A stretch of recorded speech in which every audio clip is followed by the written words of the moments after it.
Хочу немножко дополнить по кашлю и рвоте, чтобы было прям вот четко отчеканено. Знания должны быть отчеканены. Если кашель, сухой кашель, что ты просишь у меня? Да, просит конфетку. Вот. Если кашель сухой, навязчивый, все, чикс, закрыли, не кашляем. Это железно, прям не кашляем. Если кашель, помните, да, не кашлять. Если рвота трех вариантов, допустим, первый вариант – это аспирационная. Если есть то, что вы аспирировали во время кашля, или же рвота во время аспирации при дыхании, или во время еды поперхнулись и все, да, или ребенок поперхнулся во время еды, начинают ребенка трясти как грушу, паника, бегать и все прочее. У ребенка огромные глаза, он боится и еще больше вдыхает воздух, и еще больше дальше проталкивает этот аспирированный фрагмент пищи. Между прочим, он еще к тому же и кислотный. Да, это кислота, которая раздражает, и еще больше вдыхает ребенок воздух, и еще больше проталкивает. Да, дальше потом откуда кашель, откуда бронхиты, пневмонии и ателектазы в легких и все остальное. Поэтому вот эту ситуацию, когда рвота аспирационная, мы вырываем. Да, мы вырываем эти остатки пищи, чтобы они не аспирировались более глубже и не вызвали в дальнейшем пневмонию, ателектаз, бронхит и все остальное. Если же рвота, да, инфекционная, вы помните с предыдущего видео, переводим вверх-вниз. Все очень просто и логично.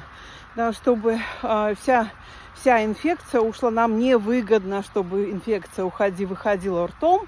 Ну, да, так вот будем говорить, да, в кавычках.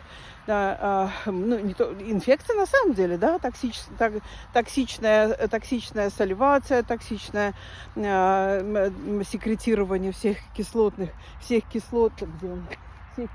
секретов в желудочно-кишечном тракте.